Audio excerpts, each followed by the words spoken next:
My name is Allison Felis, and this is I'll Follow You, a podcast featuring light and lively conversations about film, music, and creative culture, coming to you from the People's Republic of Rogers Park on the far northeast side of Chicago.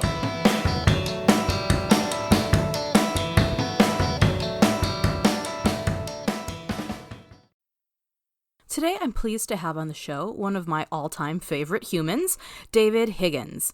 David teaches English at Inver Hills Community College in Minnesota. He is a specialist in 20th century American literature and culture, and his research explores transformations in imperial fantasy during the Cold War period and beyond.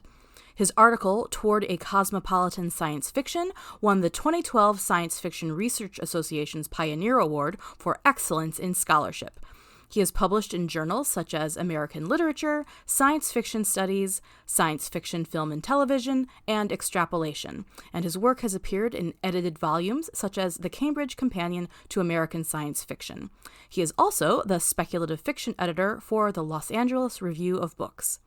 In our chat today, we talk about his upcoming book on reverse colonization narratives in the science fiction of the 1960s, how he's calibrated his own best creative routines, why he congratulates his undergraduate students when they feel like they've failed, and the many flexible ways to approach the study and criticism of speculative fiction. Here we go.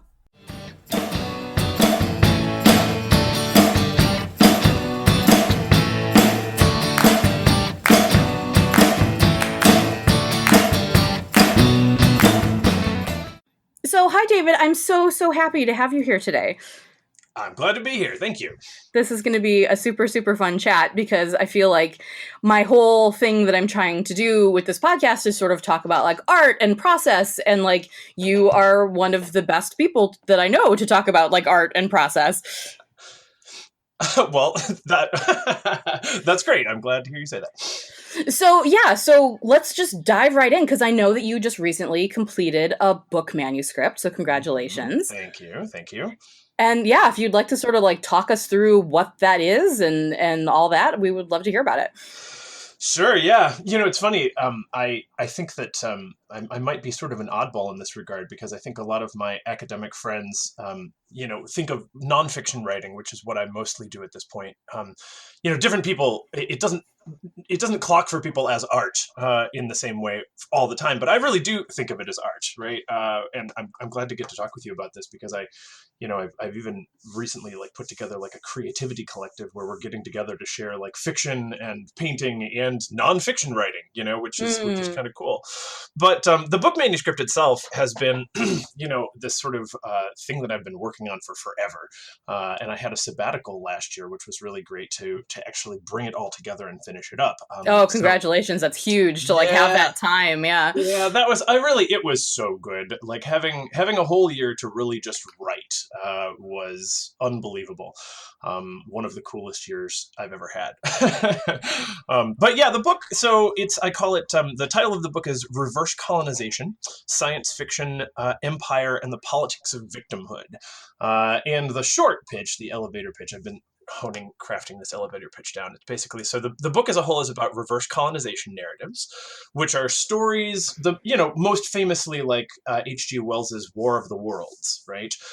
Where, the whole idea is that the science fictional conceit is that there's a reversal of positions, right? Where the audience member, who's usually part of an imperial society, right, is put in the position of imagining what it would like to be colonized rather than to be the colonizer, right? So in War of the Worlds, H.G. Wells, in the 1800s when the book came out, Britain was out colonizing the world, right? The sun wasn't setting on the British Empire, all that jazz. And so, Wells writes this story and he goes, what would it feel like if a technologically superior race, i.e. in this case, Martians, who don't care at all about us as people, they don't even recognize that we're like sentient beings, come and, basically murder us and take our stuff.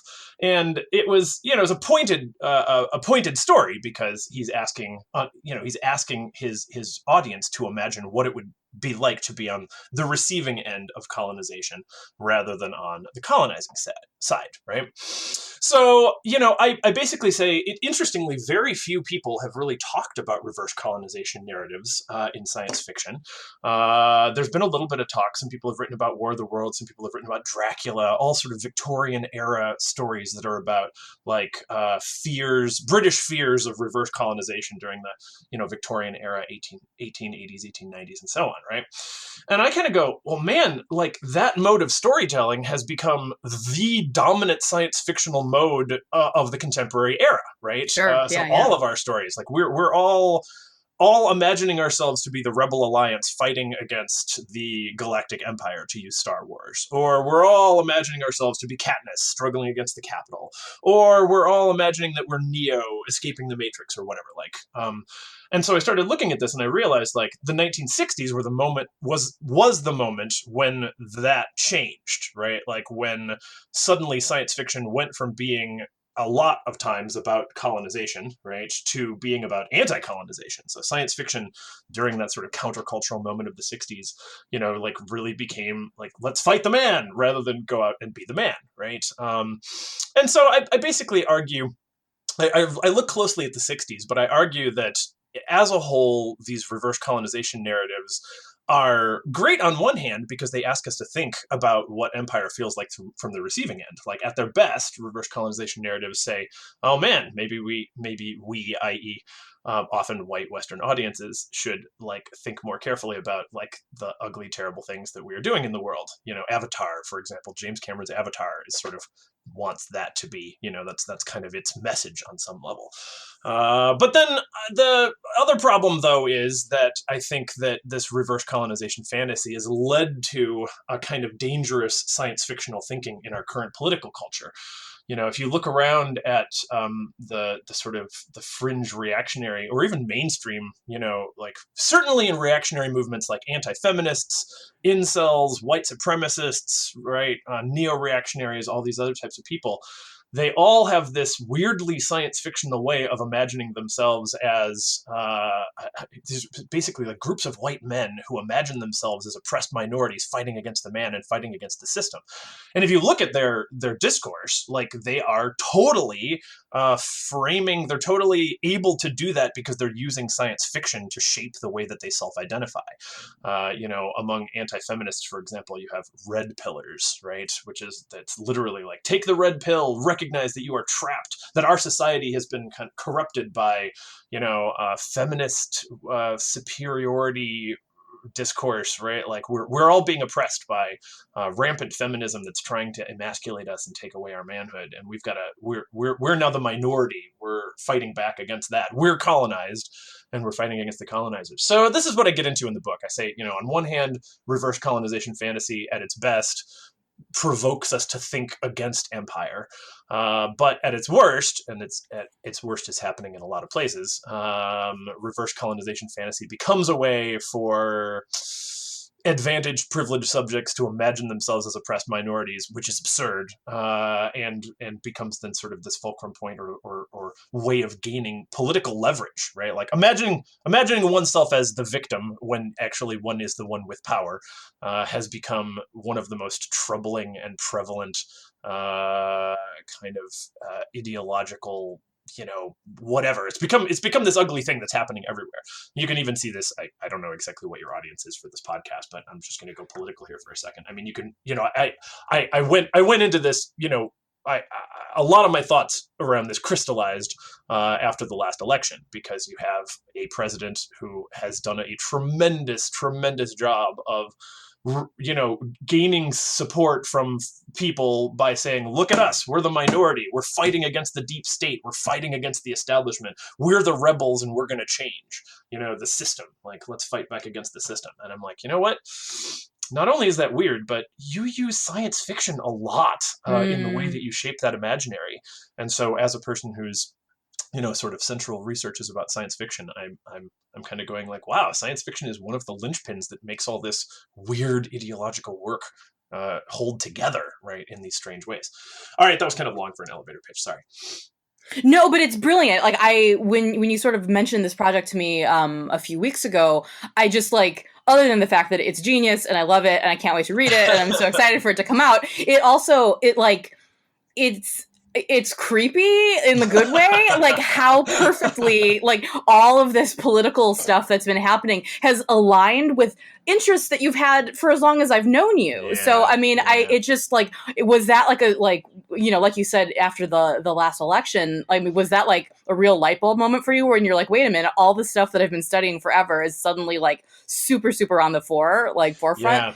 Yeah, hugely so, actually. It's kind of funny because, I mean, when I've been working on this on in some way or another since I was in grad school, and in the earlier versions of the project, I'd get feedback from my colleagues and they were like, yeah, this is good, but it's not quite ready to be a book yet. And I was like, what? Of course it is. Come on now. And so I kept kind of crafting it and working on it for a number of years and sort of rethinking it through. And I was publishing some smaller things like journal articles and stuff like that.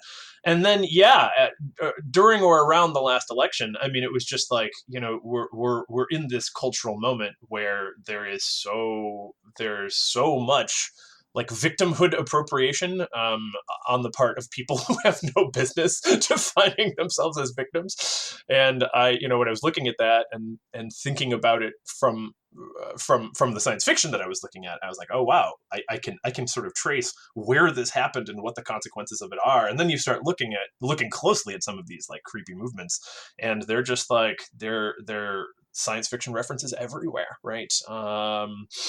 And yeah, so it really did crystallize for me there. And when I was at conferences and things, and I was like presenting the project in this way, my colleagues started going like, "Whoa, when are you going to publish that? I need to you can reference that. That's something I need to." And I'm like, okay, now I think the book is ready.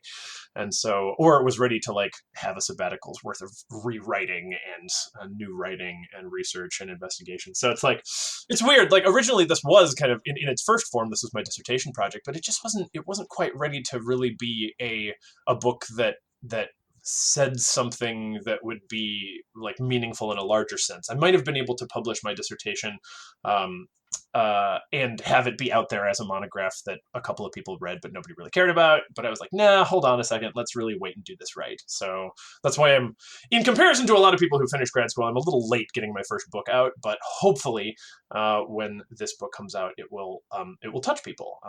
And that's every time I pitch it to people now, they're like, whoa, that's scary, but in a way that's meaningful. And I'm like, okay, good. I'm where I want to be now. Let's get this out into the world. And hopefully shame some of these like people into stopping doing what they're doing. I don't know. Well, and that was going to be another question. Like, have you, I mean, I'm sure that most people that you're talking to at conferences are sort of like sympathetic to what you're saying and are like, oh yeah, I can see that. And that makes sense. And I'm looking forward to hearing you elaborate on that. But have you had conversations with people who are sort of on the red pill kind of spectrum where they're kind of like where their minds get blown by the position you're taking at all? Or well, it's funny. Like the funny thing, the really striking thing about this topic is when I talk to anyone about how disturbing it is that people are, appropriating the position of victim when they, maybe don't deserve to do so. The funny thing about that is that resonates with people both on the right and on the left. Everyone thinks they know just who I'm talking about, right? When I say, oh look at how victimhood has become this whole thing, and everyone goes, yeah, it really has. And I haven't had a lot of people who are very, very conservative in their views who have like read the manuscript yet. But when I talk with people about it, it's kind of funny. Like it's quite striking how from a certain kind of more conservative position they go, oh yeah, right. Look at the way that I don't know. Look at the way that those liberals over there are trying to weaponize victimhood against normal people in a certain kind of a way. And so it's disturbing how resonant it is when I pitch it, because everybody thinks that the other side are the people who are doing that, right? Right. So one of the things that I then end up doing in the book, really, I spend time in the book kind of like really trying to carefully do, is to say, all right, look, we really need to think carefully and intersectionally about what we mean when we're talking about oppression, or when when is it legitimate to imagine oneself or someone else as a victim? When is it not legitimate to do so? Like, what are the real politics of, oppression, systemic oppression, right? Who's really being colonized in what circumstances? And that gets very complicated. Yeah. There's a lot of there's work on there's a lot of academic work. I'm thinking of people like Wendy Brown and Diane Enns and others who, all the way back in the 90s, when sort of identity politics were becoming a thing, right? I mean, in terms of the way that people were talking about it, sort of culture wars period, all that sort of stuff. I mean, there's people on the left for years and years, and even going back further than that, who are like, beware, really beware, right, of imagining oneself, beware of identifying as a victim in a way that's about my group is oppressed and this other group is oppressing us, because you can kind of lock yourself into that dynamic, right? Mm-hmm. You can there's been a lot of really important work that's basically said, like, look, even if you are, right, the one who is in the position of, right, the violence has been done against you, right, or your society is colonized. I mean, this goes all the way back to Frantz Fanon in the 1960s. Fanon, who was a major post-colonial sort of critic, he was writing about decolonization in Algeria, right, and North Africa and place like this. And he was basically like, okay, look, we need to be oppositional just long enough to get the colonizer's hand off of our throat, and then we need to stop thinking of ourselves as being victims, because mm-hmm. if we stay locked into that victimhood dynamic, it's going to be like that becomes that sort of like we continue to allow the oppressor to define us with this dynamic of inequality, right? And so he was like, nationalism is important, but it's also poisonous. You got to be real careful about it, right? I don't know. I sort of rambled off there, but the point being that, like, I think this dynamic of digging into the weird pleasure of victimhood, I call this imperial masochism. Nice. Imperial masochism is the pleasure of imagining oneself or identifying with or connecting with the sense of victimhood that comes from being oppressed or colonized. It's dangerous for everybody, right? Is really the kind of message across the board, right? I think it's most dangerous when people dig into it because they really like to mobilize the kind of power that comes from being the victim, and that's dangerous for everybody, right? And now it's easy for me as a white guy to sort of say that, right? Like, and I think it gets very complicated in a lot of contexts, right? But I think that I do think that one of the messages is, like, we all have to kind of be careful about how deeply we dig into the kind of righteousness that can come from victim identity. You know what I mean? Mm-hmm. But I'm most disturbed. From where I'm at, I'm most disturbed by incels, right, doing this, and anti-feminists and white supremacists doing this. You know what I mean? So that's where I'm at with it. Yeah, because I feel like I saw you mention somewhere that is it your students, or were you getting the pop-up messages in YouTube where you would be watching something and then there would be sort of like recommended for you, and it was one of these like dangerous little like recruitment ads, basically. Yeah, that was a while ago. I was talking. Yeah, one of my students had this happen. It's basically like, we're at an odd moment, right? There's strange sort of social media algorithms and targeting that are occurring where you get, like, say someone is curious about, I don't know, like a particular topic, like curious about Charlottesville, right? Like what happened in Charlottesville. And you start looking at certain YouTube videos.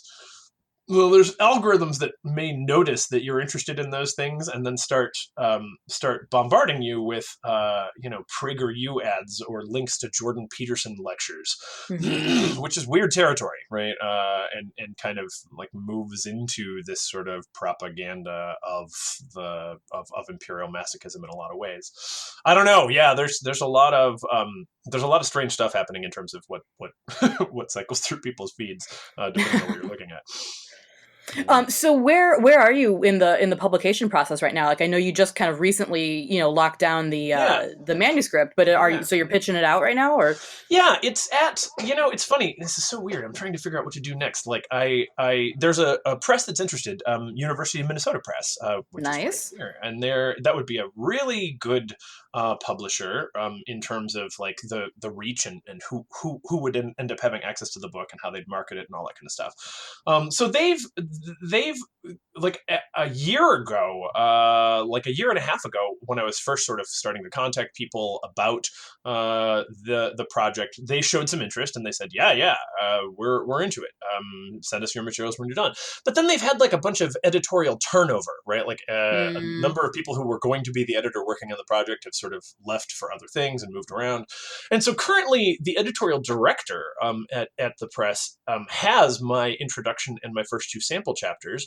And he has said that he's interested. And I can also tell that he's just completely overloaded with work. yeah. So he's taking kind of a long time to get back to me. And this is putting me in the position of like, so what are the ethics of like talking with multiple publishers at the same time? And I mean, to make a long story short, I think that he basically gets about 1 or 2 more weeks, and then I'm going to start circulating like a kind of a broad, like not sending chapters, but like here's the 2-page like introduction to the topic. Like, would you be interested in seeing more? Which then it'll take them a while to get back to me, and then if Minnesota ends up not biting, I could then send out materials, because there's this whole weird like you can't send your material to 2 presses at the same time, because it's like the etiquette of that is not good, because what if they both say yes, and then you have to say meh, meh, meh, and all this other stuff. So it's kind of a pain. So I'm at the short version, I'm at the slow process of waiting for presses to get back to me. But yeah, I think it's going to go well. I've already had a couple of I've already had a couple of presses that basically said that they would take it, but a lot of my colleagues have said, you should try to land this at the highest tier press that you can, because it's worth getting out there in a way. It's like there's some publishers that would publish it, but they wouldn't be able to promote it very well. Nobody's heard of them. It would just sort of go off into the void, maybe, right? Whereas a bigger press like Minnesota, it'll be around, right? You'd actually be able to get access to it, that type of thing. So yeah, and then the process from here is it still takes a long time, because if a good academic press takes it, they're going to send it out to outside readers, who will then respond and say, hopefully, yes, this is a great project, but we think it needs these revisions. And then you take some time to revise it, and then you send it back to them, and then they eventually get it to press. But it can be a long process, right? I'm hoping to be done with all of that process this year, 2020, and actually hope that the book is in print in 2021. But I think 2021 would be on the early side of actually seeing a physical book in hand. It's just the slow nature of academic publishing. Yeah. Well, this is like a good segue into the other part of sort of you as a person that I feel like is remarkable, is that like you have, you're like the most Sagittarius that I know, and you have this incredible ability to just like run as hard as possible at a thing that is inspiring you, but you also have this enormous capacity for play, and that I've always admired, and that I think they must work together, in concert. I have to imagine. I mean, I don't know, maybe I'm not meaning to put words in your mouth, but like, so looking at this year ahead, and you're not on sabbatical anymore, and you've got all this stuff that's going to happen, like, what do you do with that? Like, how do you keep yourself like sort of buoyed through that process? Like, is that a thing where these other elements of the way that you structure your time, like, does that help? Is it separate? Is it, where is that for you? Well, I mean, it's interesting. Like, I think I finally, I think you're right, and thank you. That's really nice of you to say. Like, I don't actually have a great capacity to continue running at something that is actually just stressful or boring or feels like tedious work to me. It has to feel like there is some fun in it on a very intimate, day-to-day, moment-to-moment basis, to keep going, right? I'm not actually very good at forcing myself to sit down and do things that I don't like to do. Well, that's why you're Sagittarius and not a Capricorn, right? Like, maybe, I don't know. So yeah, a lot of my life has been about kind of setting it up such that it is fun along the way, right? Thinking of one, I think of myself as a kind of a writer first of all, and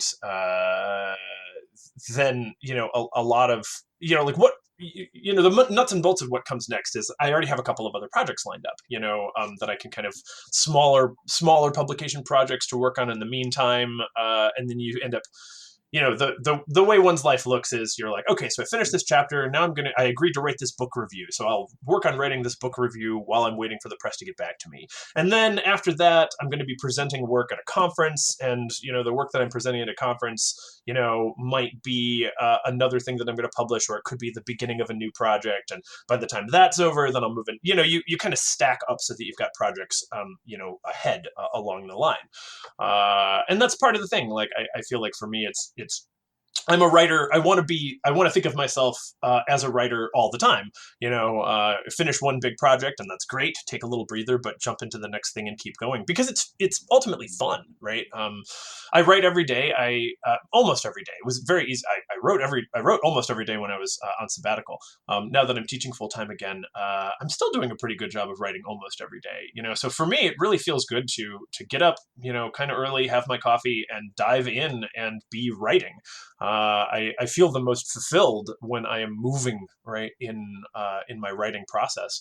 If I end up going 2 or 3 or 4 days and I haven't connected with my writing process, I end up feeling kind of antsy, like one of those, like, I'm not doing the thing with my life that I want to be doing the most, and I feel dissatisfied. Yeah. So it's taken a lot of work over many years to like really get writing consistently front and center. And I am still a novice at this, and compared to some of my peers. Like, I know people who, like, if I can be writing every day, get an hour or 2 hours of writing done every day, I feel like I'm Superman, right? I'm like, I can do anything. And I've got I know some people who are so prolific. They're writing 4 or 5 hours every day, right? And they crank out books. These are like people who end up like having, over the past 10 years, I've published 15 books and 40 articles. I'm like, oh my God. those people really inspire me, or challenge me to up my game. But yeah, I feel like if I'm just like consistently connected with the practice, then I feel really good. That's amazing. Yeah, because I was going to ask, like, yeah, you had this whole long year sabbatical, and like, was any of that like sort of eaten up with like, well, I'm going to go do something else and clean out my refrigerator? But no, it sounds like you were pretty enthused about. I did get to do those things too. I mean, there was spring cleaning and other things that happened. I mean, the thing I've learned about me as a writer is, I write best in the mornings. Like, I'll first get up and I'll write, and the first 2 hours are really good. If I write for an hour, that's great. If I write for 2 hours, that's great. If I write for 3 hours, that's really impressive. And at that point, I'm just out of mental juice, right? Like, so that leaves you a lot of other hours of the day to when you're on sabbatical, especially, to do other things, where you have to do other things, because it's like, well, I'd like to write more, but especially after the 3 hour mark, sometimes after the 1 hour mark, sometimes after the 10-minute mark, but like, especially after the 3 hour mark, if I sit down and try to do any more writing, I'm just like, tap, tap. An hour goes by and I did 10 words, because there's just no juice left.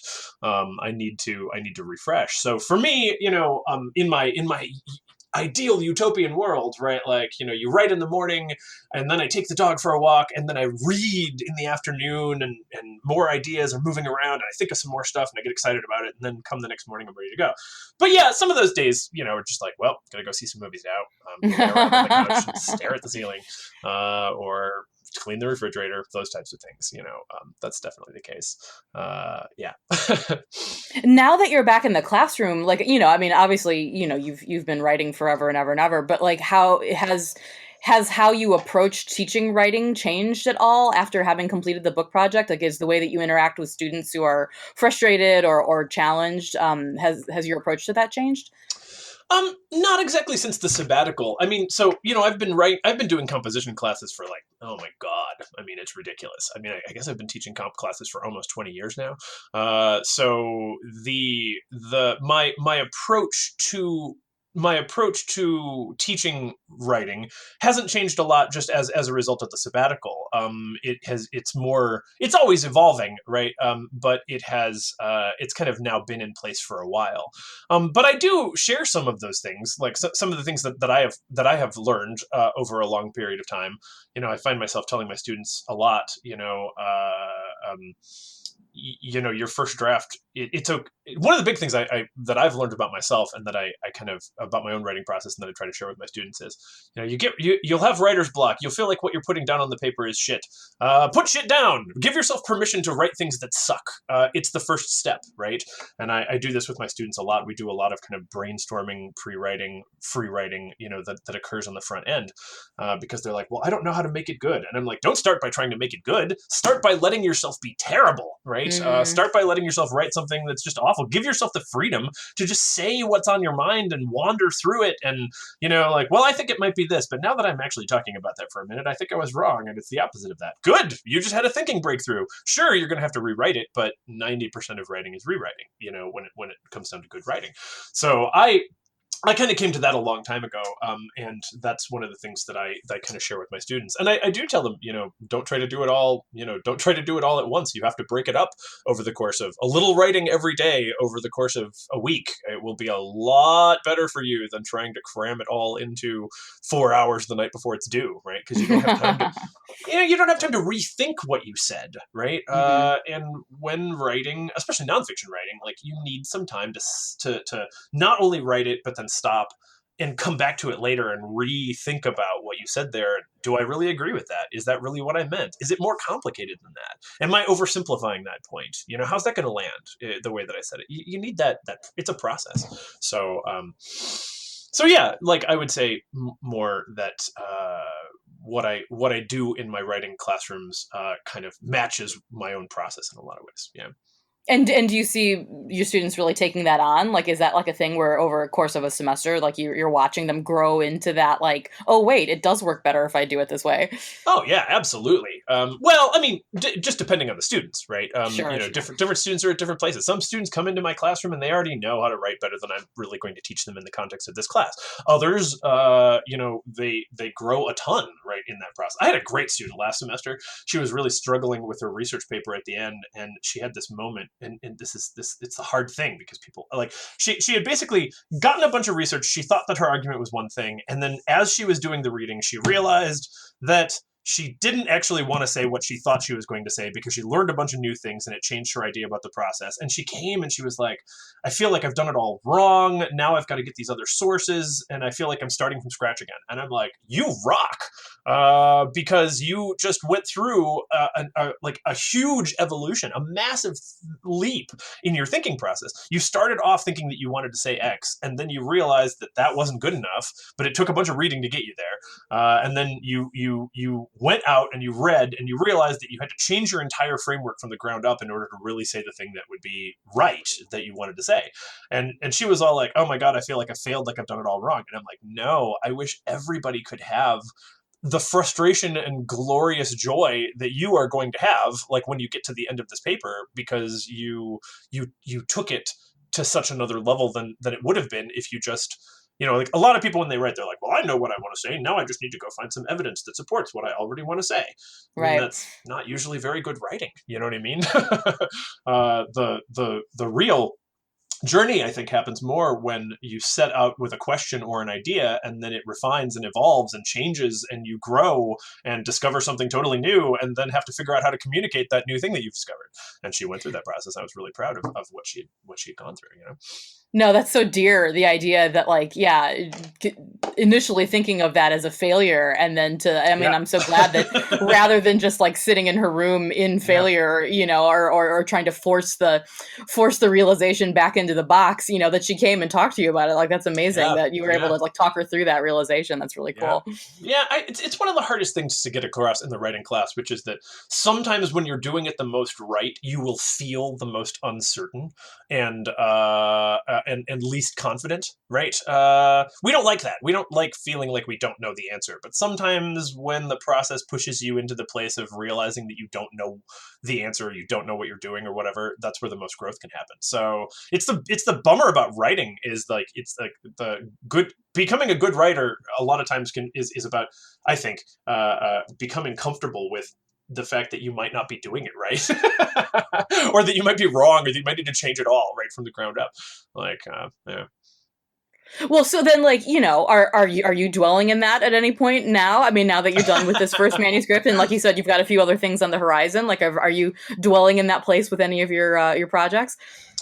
Well, it is one of those things where like I even now it's like I have finished the manuscript, but even as I look at it, I'm like, well, if I really want to do that chapter right, I need to go back and talk about. I should really go deeper into talking about this or that. You know what I mean? Hmm. There's one chapter in particular where I'm like, I kind of want to get into the post-truth conversation, right? Yeah. And I there's a lot more that I would need to do in order to read and bring all that into what's happening in that chapter.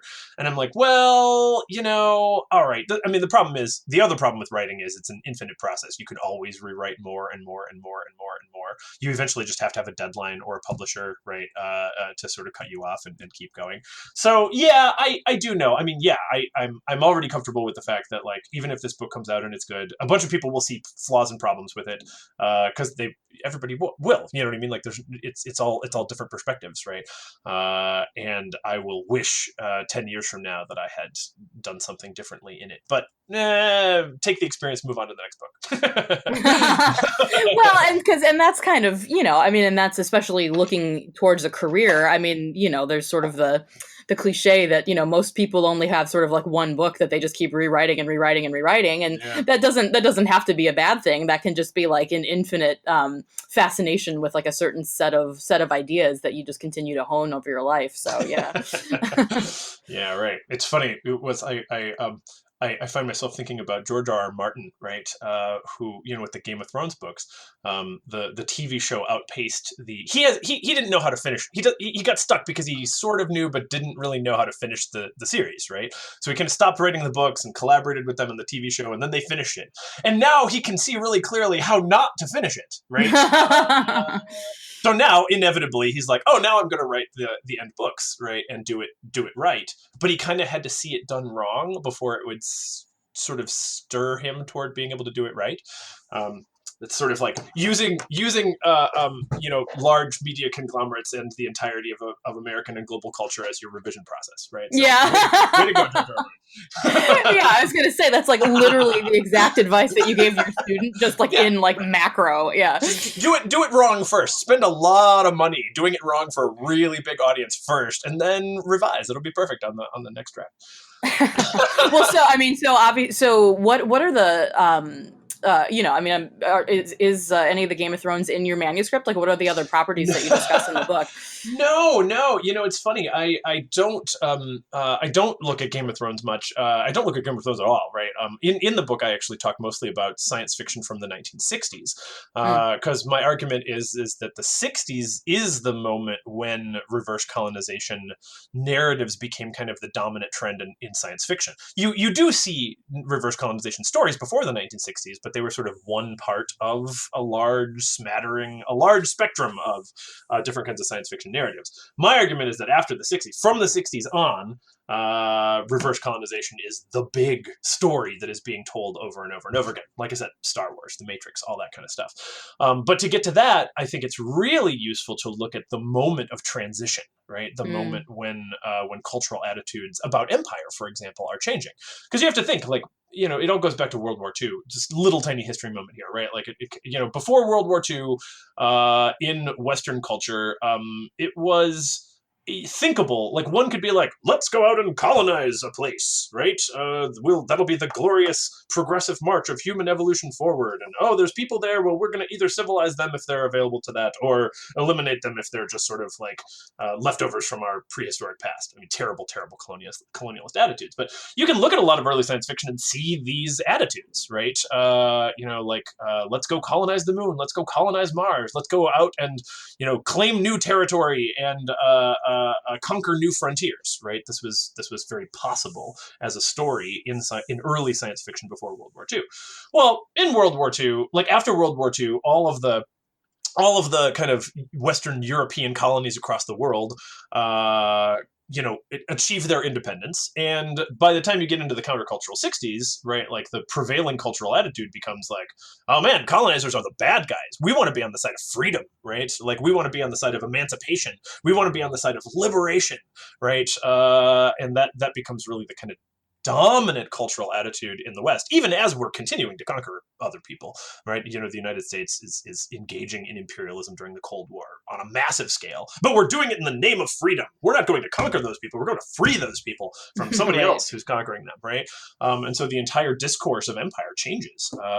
And I think that happens in the 60s in a really, really profound way. So in the book, I look at big narratives from the 60s, like the 1960s versions of the later blockbusters like Star Wars and the Hunger Games. So that's like Stranger in a Strange Land, Dune, 2001: A Space Odyssey, right? Those sorts of books. And then I get off into like what's going on in the kind of weird avant-garde corners of science fiction, new wave science fiction.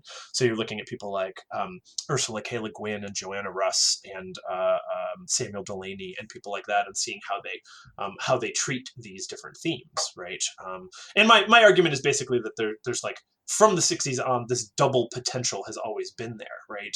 The double potential to either provoke your audience to identify with those who have been colonized in a way that would be positive, or to invite them to identify as the ones who are colonized in a way that is not cool and sets up this sort of victimhood appropriation. Sorry, that was a long answer. No, it's brilliant. That's brilliant. And I mean, and so it's sort of, yeah, I don't mean this question to come off the wrong way, but it's sort of like, you're in this amazing position where, like you said, it's like you're a writer and you get to write, and then you do have this freedom that a lot of these narratives are sort of seeking to, whether for good or for ill, trying to, aim towards freedom. So like, how does studying this stuff sort of impact your own brain, or the way that you like live your life, Yeah. Well, I mean, that's a good question. I mean, I think one of the most profound personal takeaways has been, I mean, man, there are it has definitely caused me to pause and self-reflect at times when I feel hard done by anyone.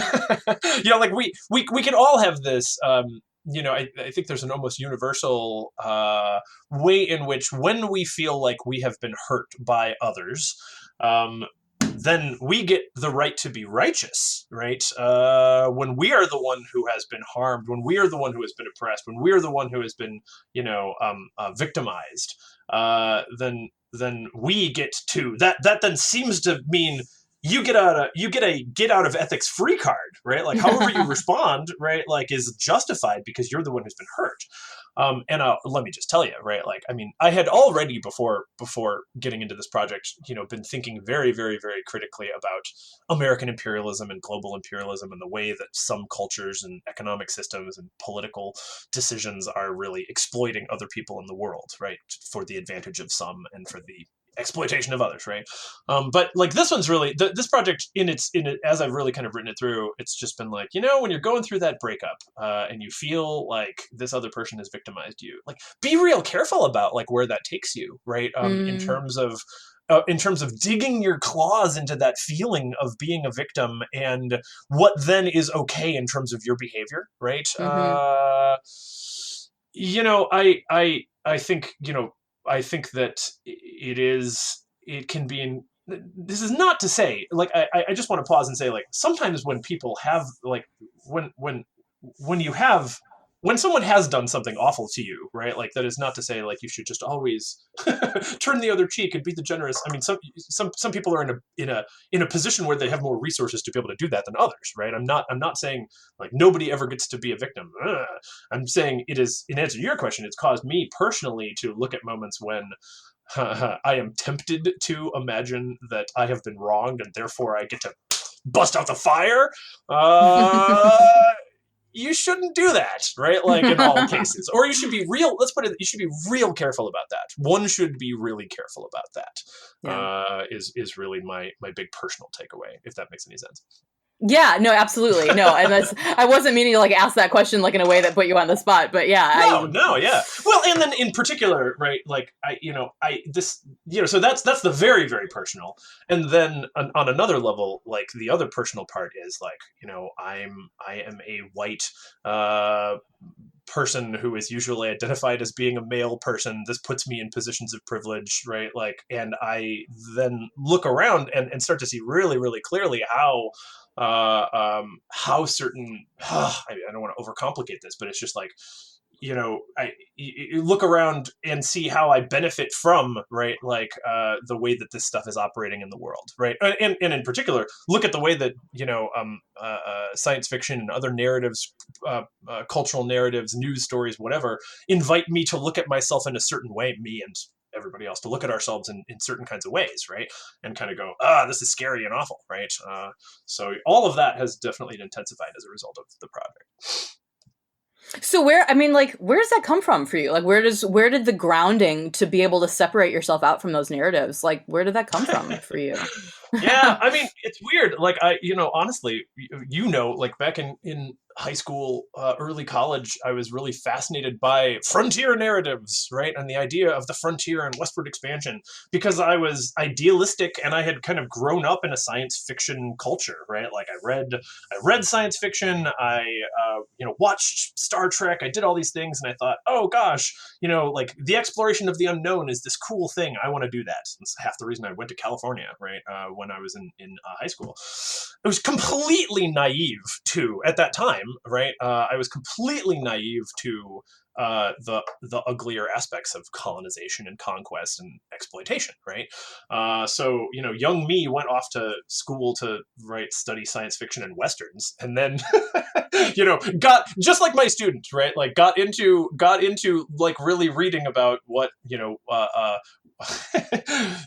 American frontier, or the sort of subtler colonial domination of indigenous lands was really all about, and found myself like at times humiliated by my own previous enthusiasm, right, for that, and then like really called to do the right thing around it, right? Which is to say, like to contribute to the pointing out of how imperial and colonial discourse and practice are a terrible, terrible thing that are always happening, that has always been happening throughout American history in particular, right? And to figure out what to do about that, right?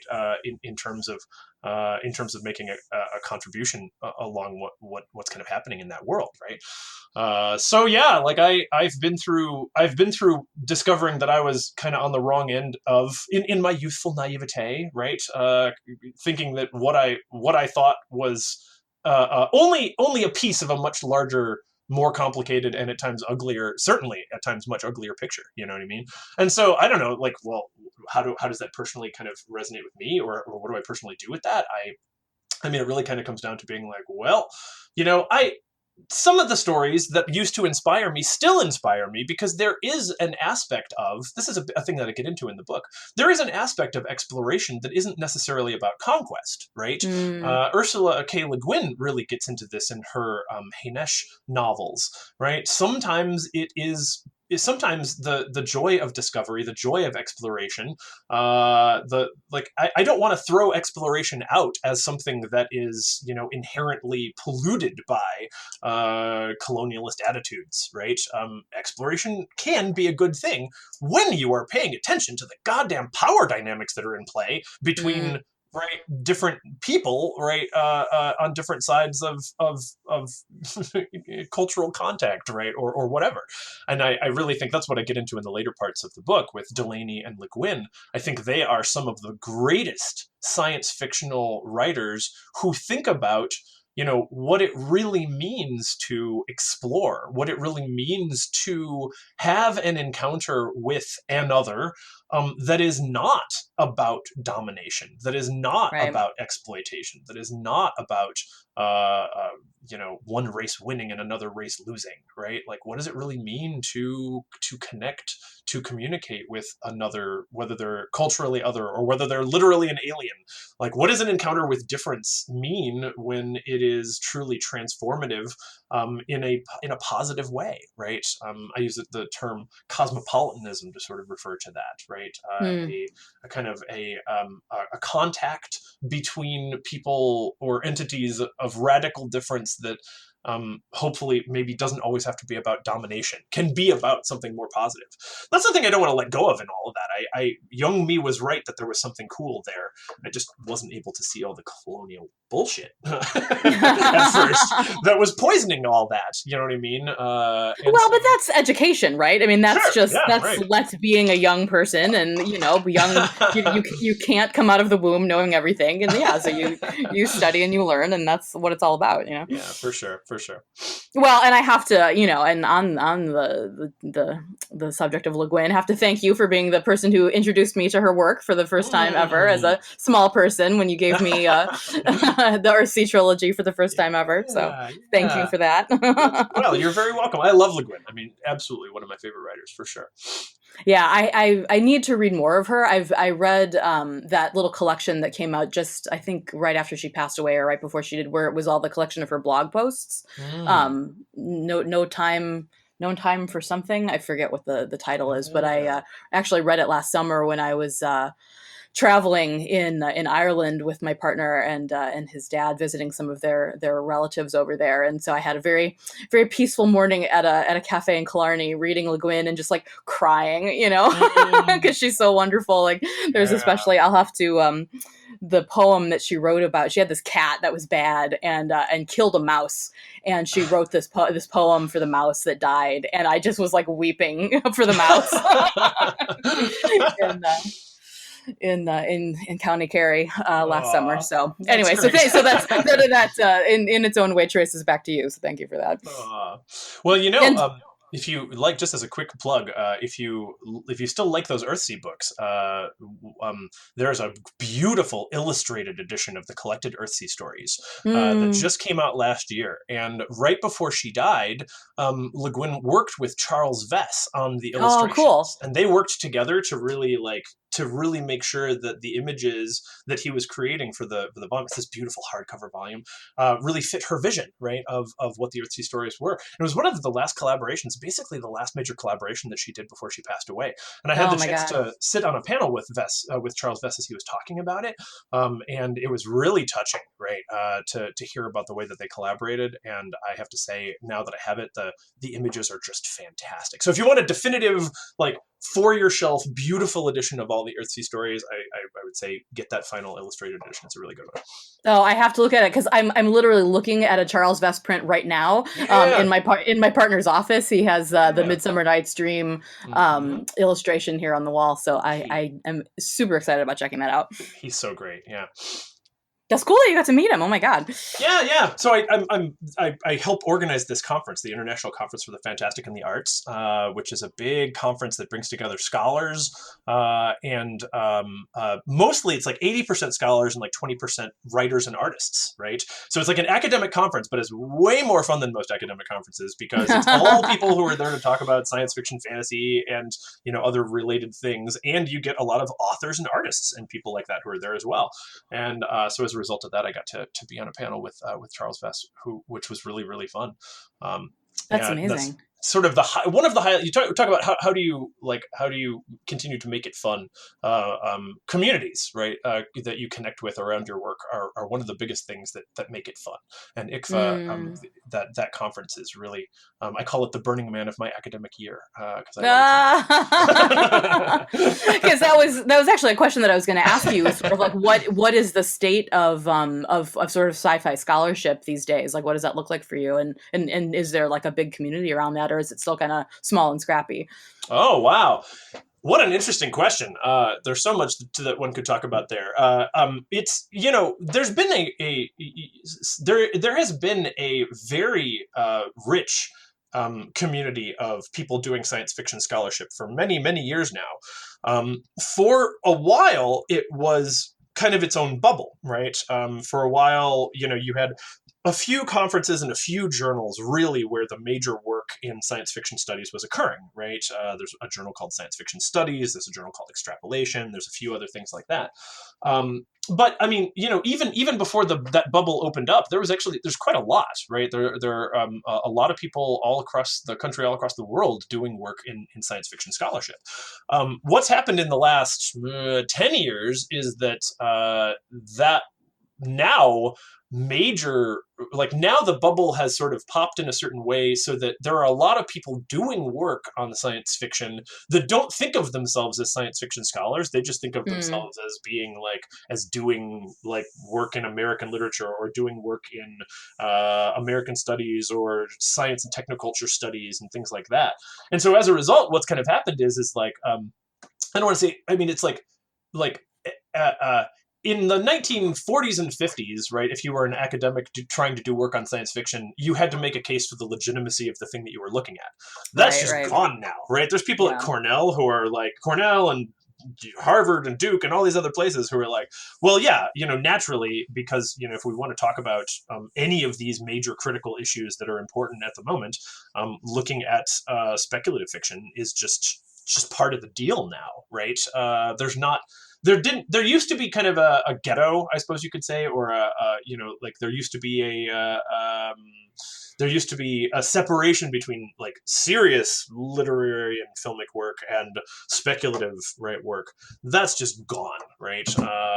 At this point now, if you go into a graduate program to study literature, like you might be doing literature, science and technoculture studies. You might be doing work about literature in the environment, and you're going to kind of pretty naturally find yourself talking about both non-speculative and speculative works, right? Mm, It's mm. and part of that's just because like speculative fiction has become just sort of part of the fabric of our day-to-day life in so many Yeah. ways. But also a lot of the authors and artists who are doing work that most significantly like addresses the Anthropocene, right? Or these various other things are that's Jeff Vandermeer. That's like like there's not the kind of division that there used to be, right? Which Yeah. means now, interestingly, it's kind of funny. Used to be to really see the top work happening in science fiction studies, you would go to certain conferences, right? And you know what they would be. It would be like the SFRA Eaton conference or ICFA or a couple of things like that.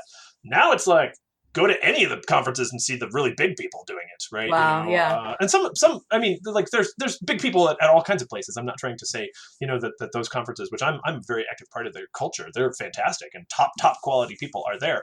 But it's like there's also top quality people like at big universities who are writing books that are basically about science fiction studies books who've never come to those conferences and don't know my friends. You know what I mean? Right, right. Because it's become a part of a larger set of critical trends in academic work as a whole.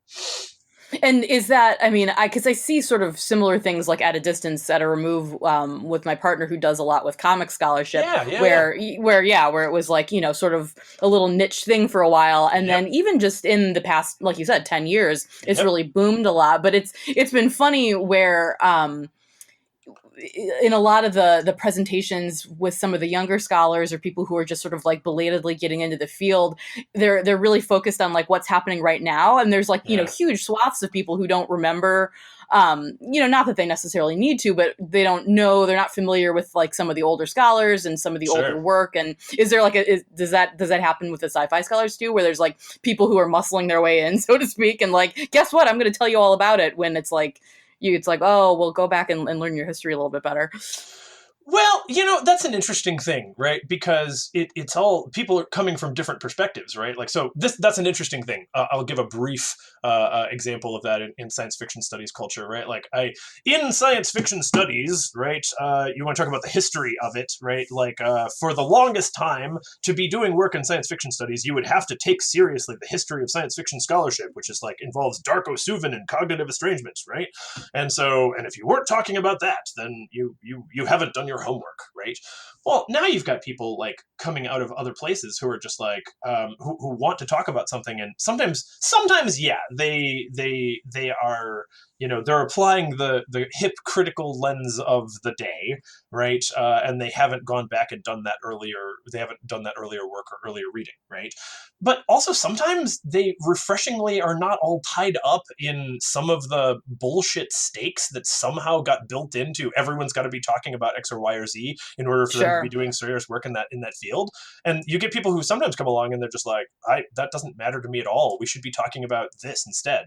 And you kind of go like, you're right. We should be talking about that instead, right? Like, why would we be spending all of our time talking about cognitive estrangement when we really need to be talking about the Anthropocene, right? Not that, of course, those things can link, right? But it's sometimes I think the fact that science fiction studies has moved out of a narrower stream of discourse means that, yeah, you're right. At times you get people who come along and they're like I said, applying hot thing of the moment, right, to their reading of whatever, and they haven't necessarily yet, integrated some of the important insights from previous times. This does happen, right? But I think that one of the better things that occurs is that you end up getting perspectives that just wouldn't have been there, right? You get somebody from geography and community planning ends up wanting to talk about speculative spaces or whatever, and they're bringing in an entire other critical tradition, right? That I might never have heard of, and yeah, they haven't read all the same stuff that I've read, but they don't necessarily have to do that to say something meaningful in their work, right? Like, I think that. Yeah, sometimes previous wisdom is lost, but other times the bullshit politics of previous gatekeeping can be overcome. You know what I mean? That's Right? a good Like, point. Yeah. does everybody who writes about comics really have to cite Scott McCloud or whatever? You know what I mean? It's like, God, I hope they would stop. Yeah. well, I mean, right. That's what I'm saying. Right? Like, exactly that in some cases. Exactly that. Yeah. Mm-hmm. No, that's cool. I was just curious because it also seems like, I mean, is it from your perspective, like, so, the geography guy coming in, just off the top of my head, is that ability to combine other disciplines, is that unique to sci-fi scholarship in a way? No. Like, I no? think interdisciplinary work is. I think there's been a huge movement towards interdisciplinary work in the last number of years. I mean, my background's in American studies, so I may be kind of like influenced by that. And American studies has always been, well, since I've been in American studies, it's been very interdisciplinary, right?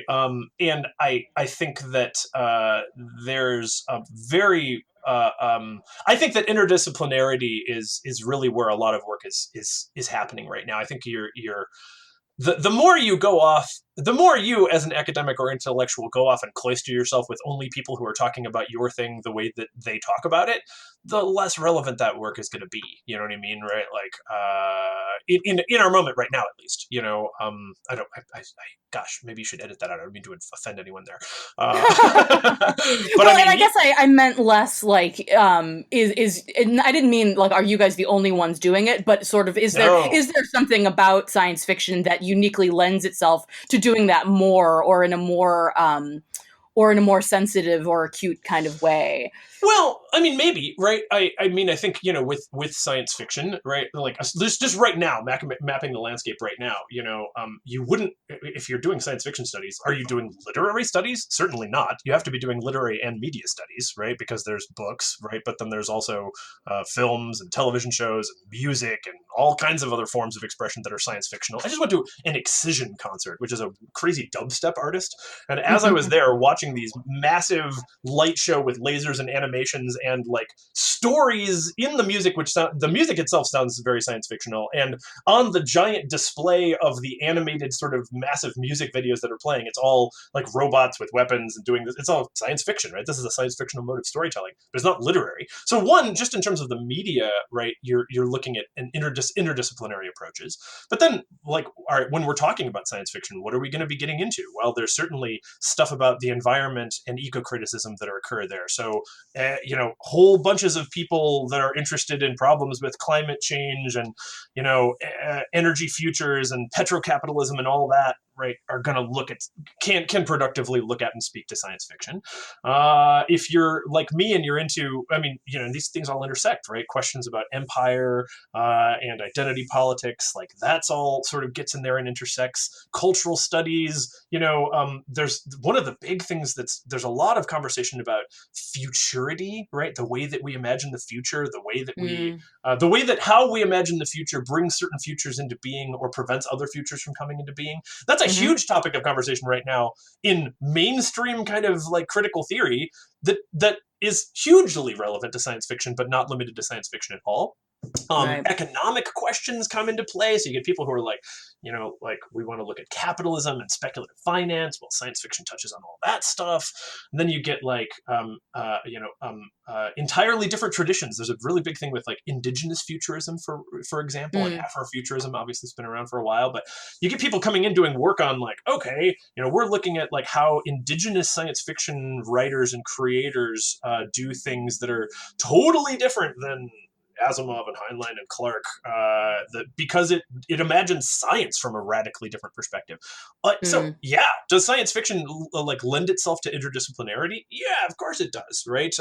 But I mean, one of my arguments would be like, almost anything that you want to look at seriously lends itself to interdisciplinarity, right? Like, sure. Not to bag on Walt Whitman scholars, but if Walt Whitman scholars just want to get together and talk about Walt Whitman from the perspective of like a celebration of the author's life, and they're not going. I mean, even Walt Whitman scholars at this point would be thinking about nature and eco-criticism and environmentalism and religious studies, and I mean everything's intersectional in the sense of like or interdisciplinary in the sense of like, to get to what's important there, you've got to be you hopefully would bring together multiple lenses or multiple angles of view, right?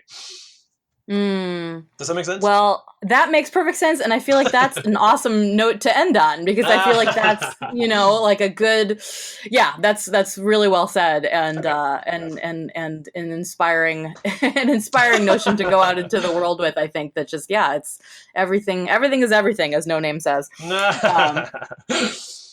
So I'm incredibly excited about your book, like I said, when it comes out. So I'm keeping my fingers crossed that University of Minnesota gets back to you.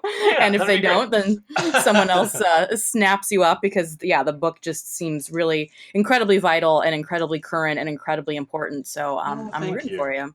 I hope that it gets picked up relatively soon and reaches an audience that it means something to. And in the meantime, is there anything else that you want to sort of advise people where you will be appearing, or things that you're working on that you think people would want to know about? Oh, yeah. Well, I guess my big plug would be, I'm not on social media a ton. One of my favorite places where I do work is with the Los Angeles Review of Books, which is an online magazine, also has a print version of a magazine, and I'm the speculative fiction editor, right? And I guess my biggest plug would be check out the LA Review of Books. That's lareviewofbooks.org. Oh my God, I don't even know our own website. Hold on a second. Yes, I'll link to it in the show notes. lareviewofbooks.org. One, there are so many great people doing work there in all kinds. If you like books of any genre, right, I would say check it out, right? You can go on there, and it's tough. We have the opportunity less to physically browse in bookstores and see what's interesting to maybe be talking about. The LA Review, I think, is a great website for, just go to the front page and you can see, oh, here's some interesting books that are out and people saying like crazy cool things about them. And there are different genre pages. You can go to the SF page, you can go to the comics page, you can go to all the various different subsections page to look at things there. And I'll give a plug to a lot of my friends. I have had the opportunity to invite a lot of science fiction scholars or people who do work in speculative fiction studies to write and contribute book reviews there, and it's just great. It's incredible work. So that would be my biggest plug. Check out the LA Review of Books if you are a reader, and you will find it will fill you up with things that you want to read. That's awesome. Like I said, I'll link that in the show notes so people can go easily find that and enjoy. Yeah. Well, David, thank you so much for making time to chat about all these amazing topics today. I'm super invigorated and inspired, and I'm like, yes, I want to go write and read and do all these things. Well, thank you. It's fun. I haven't been on a podcast like this before. I think it's really awesome that you're putting this together, and it's great to get to talk with you too.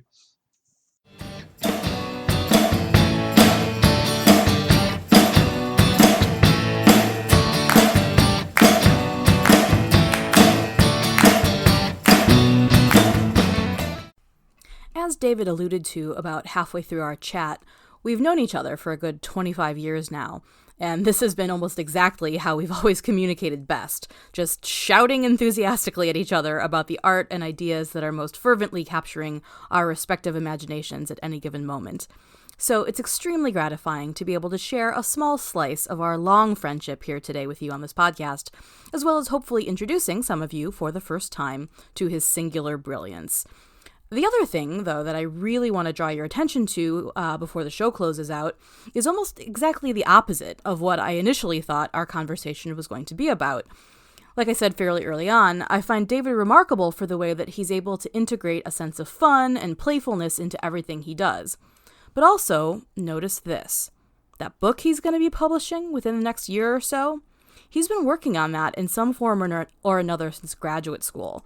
That's like at least 10 years, and actually probably a bit more, depending on when he first started putting together the research and thinking about the first drafts of his dissertation. So there's a lesson there for us all, and for me too, especially, in letting things just take the amount of time that they need to take, no matter if we feel like they, quote, should be ready sooner.